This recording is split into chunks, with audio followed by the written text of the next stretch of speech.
so this is my second video discussing Monster High. So these are questions, criticisms and inconsistencies in the Monster High universe.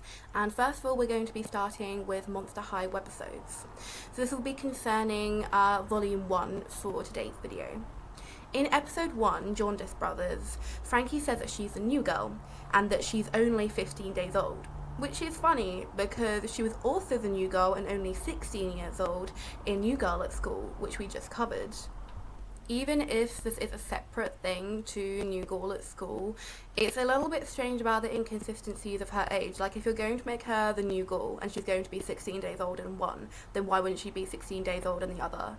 It just creates this, like, unknowing of like exactly when she was born, exactly how old she is, and especially when you try to actually look into her age, it's like, oh, however many days it is now, and it's like they do that as well. Like, Cleo doesn't have a definitive birthday, like it's just like suspected that she's a Libra, and I feel like they probably could have, like, with their character introductions, made it more clear like exactly when and where they were born.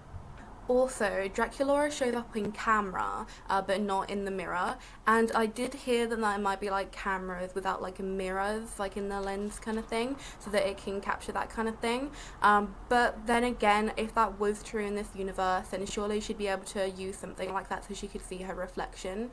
Like, even if she's just like videoing herself with that, because she has to like ask her friends all the time. She puts like makeup on, like if she looks okay and if her makeup's smeared, because she can't see herself in the mirror. So surely if that technology existed, then she would be able to get that and then use that like on a frequent daily basis. In episode 2, Talent Show, I noticed that Cleo's eyes were a bit more like grey or sort of light blue than I remembered, because I genuinely remembered Cleo to have like aquamarine eyes for some reason, so that was weird. In episode 3, Fear Squad, Draculaura was in tryouts for Fear Leading, even though she was already on the team in New Girl at School. She was also trying out with 2 other girls that were also in the tryouts, but in New Girl at School, they ran away because they were intimidated by Cleo's routine. I don't know if it was just kind of, if it's supposed to be a separate thing, then maybe the people that made it was sort of like lazy in the fact they didn't want to make any more background characters to try for Fear Leading, or perhaps it was just a reflection of a different reality, and in such, the girls will be trying out both times. In episode 4, Substitute Creature, Mr. Loser appears to be arriving and teaching the monsters for the first time, even though he already appeared in New Girl at School. And also, when he's turned to stone by Juice, only his eyes move and he can't seem to talk, only make certain noises, which is an inconsistency in the fact that he can talk when he was turned to stone. In episode 5, Party Planners, there is a surprise party thrown for Frankie, who turned 16 days old. Who would have guessed? And Draculaura, who turned 1600 years old. It's weird that they said that Frankie's just turned 16 days old again, when she would at least be like maybe 21 days old at this point, concerning there are like multiple episodes that happened before this one, unless they want us to think that every episode that's happened so far happened in like one day, which is like a lot. I feel like that wouldn't realistically happen unless their school days are like so super long. But also, Draculaura was shown hanging upside down with the bats. I was wondering how she reached that, because she doesn't have her vampire powers yet, because she hasn't done like her super good deed yet. And also the halls don't seem very climbable, and obviously she's like very short, she's a tiny baby, so like how did she reach that? Also, if Draculaura is turning 1600 in this webisode, then what about the whole movie dedicated to her 1600th birthday? So Laguna says, like he'd ever talk to me about Gil, as if she just didn't dance with him at the New Girl at School dance. I do have to interrupt myself here. So apparently, New Girl at School isn't canon in the same way that the webisodes are, meaning there are different versions of like canons, like there are different timelines and different like realities with the Monster High universe. So like you have like the books, and you have the webisodes, and you have the movies, and it's like very confusing because there's a lot of like contradicting. Yeah, not really sure why they decided to go this route. Maybe because they didn't want to like think too hard about timelines, and they wanted to be able to like use the same idea multiple times, and then they could like wave away if there was like a loophole or something. But I just feel like it makes things harder to like involve yourself in, because you're like, oh, I've already seen this, oh or weren't they doing this thing that they're saying that they're doing for the first time, sort of thing?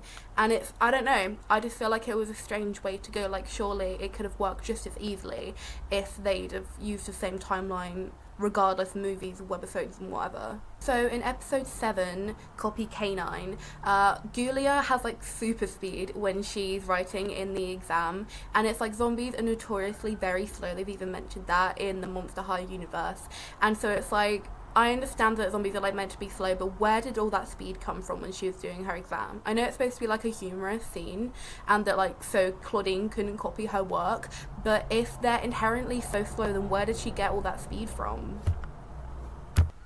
So in episode 8, The Hot Boy, there's a new boy in school, which is Heath Burns, which is odd because I seem to recall spotting him in episode 4, so I'm not sure if the episodes are now in order, but I'm pretty sure that they are, so I'm not sure if this was like an accident having him appear as like a background character in episode 4 or not.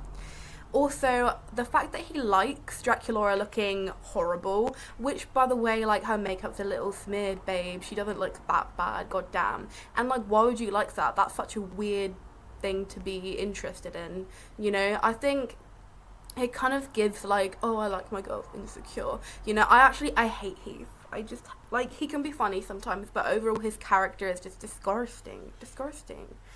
Also, why is Cleo being such a B to her friends? Like, I think I spotted some like personality differences like across like webisodes and like movies and such, because Cleo is much more chill, especially towards her friends in the movies, whereas in the webisodes, like, most of the time she's just being like a nightmare and people are like, oh yeah, that's just Cleo.